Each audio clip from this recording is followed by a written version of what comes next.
అలానే welcome to hero forms. ఈ powder వచ్చి సరిగ్గా చూడండి, కాక్సేజా పౌడర్ అండి. ఇది సూపర్ కాక్స్ ఈ పౌడర్ పేరు. అండ్ ఈ పౌడర్ మనకి ఎన్ని విధాలుగా యూజ్ అవుతుందంటే అండి, ఫస్ట్ చిక్కు గ్రోత్ చాలా బాగుంటుందండి ఫస్ట్. అండ్ వెనకాల యోక్ వచ్చే ప్లేస్ ఉంటుంది కదండి, అక్కడ పచ్చగా నల్లగా అవ్వడం, వాసిపోవడం ఇలాంటివి అవుతాయండి. సో ఇలాంటి ప్రాబ్లమ్స్ ఏం రాకుండా కొంచెం పిల్ల యాక్టివ్గా ఉండడానికి యాంటీబయాటిక్ పౌడర్లో కూడా ఇది పనిచేస్తుంది.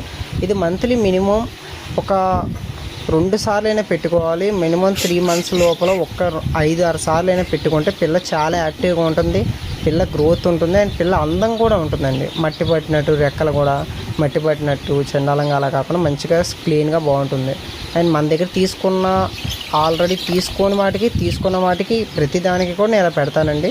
సో పిల్లలు చూడండి ఎంత యాక్టివ్గా ఉంటున్నాయి. మొత్తం రేజా పుంజులకు వచ్చిన పిల్లలే. అలానే మన దగ్గర ఎప్పుడు రేజా పుంజులకి టేకర పెట్టలకు వచ్చినాయి, రేజా పుంజులకి కత్తి భీమవరం పెట్టలకు వచ్చినాయి. ఎక్సలెంట్గా సక్సెస్ అయిన లైన్ పిల్లలు అయితే ఎప్పుడు మన దగ్గర అవైలబుల్గా ఉంటాయండి.